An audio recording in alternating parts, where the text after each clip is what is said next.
तो दोस्तों आज हम फिर से आपके लिए लेकर आए हैं देश दुनिया की तमाम ताज़ा बड़ी खबरें। सबसे पहली बड़ी खबर में आपको बताएंगे दोस्तों कि ईरान से जंग लड़ना इजराइल को पड़ा भारी। 10 दिनों के भीतर ही ईरान ने इजराइल को कर दिया बर्बाद। ईरान से जंग लड़ने के लिए इजराइल के पास नहीं बचे हथियार।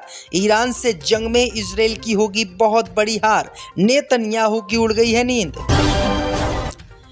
इजराइल अमेरिका को सबक सिखाने के लिए ईरान ने चीन से मंगवाए 9 लाख स्पेशल हथियार। कन्फ्यूज हुई अमेरिका की वायुसेना। 40 लाख की मिसाइलों से उड़ा रही है गुब्बारे। ईरान ने मंगाए हैं चीन से नकली हथियार। तेल संकट के बीच बांग्लादेश को मिली भारत की मदद। 5000 टन डीजल मोदी सरकार ने बांग्लादेश पहुंचाने का किया ऐलान। हिंदुओं को दिया है बांग्लादेश को लेकर मोदी सरकार ने धोखा। इजराइल ईरान युद्ध का भारत पर पड़ा सीधा असर। समुद्र के बीच से वापस लौट रही हैं भारत की 2000 कारें। रसोई से लेकर रेस्टोरेंट तक गैस का भारत पर आया संकट। बंद होने की कगार पर पहुंचे होटल रेस्टोरेंट। दिल्ली से मुंबई तक नाजुक हैं हालात। अगर जंग और खिंची तो भारत में नहीं मिलेंगे गैस सिलेंडर। तो दोस्तों सभी खबरों को आपको एक एक कर बताने वाले हैं।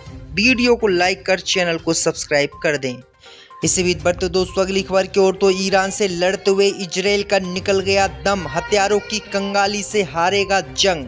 जो दोस्तों आपको बता दें कि इजराइल ने अमेरिका के साथ मिलकर ईरान के खिलाफ जंग तो छेड़ दी, लेकिन इसका अंजाम क्या होगा ये इजराइल को पता नहीं था। दरअसल आपको बता दें कि ईरान से जंग लड़ते हुए ही एक हफ्ते में इजराइल बर्बाद हो गया और उसका दम निकल गया।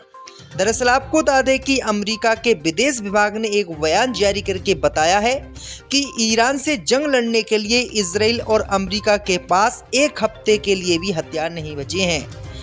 अमेरिका के विभाग ने यह भी बताया है कि इजराइल को जितने भी हथियार दिए गए थे और इजराइल के पास जितने भी हथियार थे उसने सारे हथियारों का उपयोग गाजा पट्टी में हूती विद्रोही और हमास के खिलाफ कर दिया और इजराइल के पास अब बिल्कुल भी हथियार नहीं बचे हैं। वहीं आपको बता दें कि अमेरिका ने यह भी कहा है कि इजराइल को ईरान से बचाने के लिए अमेरिका ही अपने हथियारों को फूंक रहा है। इजराइल के पास तो हथियार ही नहीं बचे हैं। वहीं अब खबर सामने निकल कर आई दोस्तों कि ईरान से जंग लड़ते हुए अब इजराइल बुरी तरीके से हारेगा। दूसरी तरफ अमेरिका के जो राष्ट्रपति हैं और अमेरिका के जो बड़े अधिकारी हैं उन्होंने भी ईरान से सुलह करने के रास्ते ढूंढ लिए हैं, क्योंकि ईरान से अमेरिका भी जंग नहीं लड़ना चाहता है। तो ये बड़ी अपडेट आई दोस्तों कि ईरान से लड़ते हुए अब बुरी तरीके से इजराइल जंग हारेगा, क्योंकि इजराइल के पास ईरान से जंग लड़ने के लिए हथियार नहीं है। दूसरी तरफ ईरान के पास इतने हथियार हैं कि इनसे वो 3 महीने तक भी जंग लड़ सकता है। इसी बीच बढ़ते दोस्तों अगली खबर की ओर। तो ईरान इजराइल युद्ध का भारत पर पड़ा बहुत बड़ा असर। समुद्र के बीच से वापस लौट रही हैं 2000 कारें। दोस्तों आपको बता दें कि ईरान इजराइल के बीच जो जंग चल रही है उस जंग का असर अब भारत तक पड़ने लगा है। दरअसल आपको बता दें कि भारत को बड़ा नुकसान होने वाला है। दरअसल आपको बता दें दोस्तों कि हालात इतने बेकाबू हो चुके हैं कि समुद्रों के बीचों बीच से माल लदे जहाज़ों का रास्ता बदलना पड़ रहा है। सबसे चौंकाने वाली बात ऑटोमोबाइल सेक्टर से आई है, जहां खाड़ी देशों के लिए भेजी गई भारत के द्वारा हजारों कारें अब समुद्र के रास्ते वापस भारत लौट रही हैं। चेन्नई से लेकर थुथुकुंडी तक के बंदरगाहों पर सन्नाटा पसरने लगा है और करोड़ों का माल फंसने से व्यापारियों की नींद उड़ गई है। दरअसल आपको बता दें कि हुंडई मोटर इंडिया ने करीब 2000 गाड़ियां गल्फ देशों में बेचने के लिए चेन्नई पोर्ट से रवाना की थी। इन कारों को पहले श्रीलंका के हबनटोटा बंदरगाह के जरिए पश्चिम एशिया के बाजारों तक पहुंचाया था, लेकिन ईरान और इजराइल के बीच जो तनाव बढ़ा है और हरमोज जल मंडल मरुस्थलीय और लाल सागर में मिसाइलों के डर के कारण ये माल अब भारत के लिए वापस आ रहा है। तो ये बड़ी अपडेट आई दोस्तों कि भारत को भी करोड़ों रुपये का नुकसान हो रहा है। इसी बीच बढ़ते दोस्तों अगली खबर की ओर। तो इजराइल अमेरिका को सबक सिखाने के लिए ईरान ने चीन से मंगाए 9 लाख स्पेशल हथियार। कन्फ्यूज हुई अमेरिका की वायुसेना। दोस्तों आपको बता दें कि ईरान अमेरिका युद्ध को लेकर अब नेतन्याहू और डोनाल्ड ट्रंप की नींद उड़ी हुई है। इन दोनों ही देशों को सबक सिखाने के लिए ईरान ने चीन से ऐसे हथियार मंगाए हैं जिसे देखकर अमेरिका का वायुसेना कंफ्यूज हो गया है। दरअसल आपको बता दें कि हाल ही में इजरायली डिफेंस फोर्स ने ईरान में एक Mi-17 हेलीकॉप्टर पर हमला किया और इसका वीडियो भी जारी किया। लेकिन आपको बता दें दोस्तों कि इन हमलों से अमेरिका इजराइल खुश तो बहुत हुए, लेकिन अब ईरान ने चीन से 9 लाख से अधिक नकली हथियार आयात किए हैं, जिनमें टैंक, मिसाइल कैरियर्स और बैलिस्टिक मिसाइलों के नकली मॉडल शामिल हैं। इसकी खासियत ये है कि फूलने के बाद ये दूर से बिल्कुल असली टैंकर और मिसाइलों की तरह लगते हैं। आसमान में उड़ते फाइटर जेट तो इन्हें टारगेट मान लेते हैं, लेकिन उनकी महंगी मिसाइलें इन पर हमला करके वेस्ट हो जाती हैं।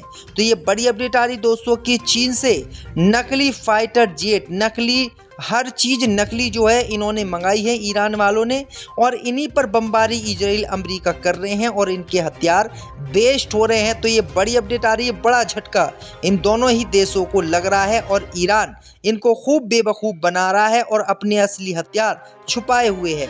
इसी बीच पर तो दोस्तों अगली खबर की ओर, तो इजराइल ईरान युद्ध के बीच भारत में महंगे हुए गैस सिलेंडर। दिल्ली मुंबई में हालात बहुत नाजुक। दोस्तों आपको बता दें कि अमेरिका, इजराइल और ईरान के बीच जो जंग चल रही है उसका असर अब भारत की रसोई तक पहुंचने लगा है। देश के कई शहरों में LPG संकट देखने को मिल रहा है। कई जगह लोगों को गैस सिलेंडर के लिए लंबी कतारों में देखा जा रहा है। होटल और रेस्टोरेंट कारोबारियों के सामने भी संकट खड़ा हो गया है। कई जगहों से सिलेंडर की कालाबाजारी की खबरें भी आ रही है। ज़रूरतमंदों से मनमाने पैसे वसूले जा रहे हैं। गैस के इस संकट पर सियासत का रंग भी चढ़ गया है। विपक्ष सरकार पर आपूर्ति व्यवस्था संभालने में नाकाम रहने का आरोप लगा रही है।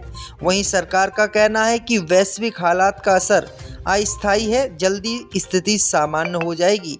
वहीं आपको बता दें कि दिल्ली, मुंबई सहित बड़े बड़े शहरों में गैस सिलेंडर में जो है 50% की कटौती की गई है और कहीं कहीं तो बहुत महंगे सिलेंडर मिल रहे हैं। तो ये बड़ी अपडेट आ रही दोस्तों कि इजराइल ईरान युद्ध का असर अब भारत पर भी दिखने लगा है। इससे भी बढ़ तो दोस्तों अगली खबर की ओर, तो लेबनान में इजराइल का ऑपरेशन हुआ फेल। इजरायली कमांडों से भिड़ गए हिजबुल्लाह के लड़ाके।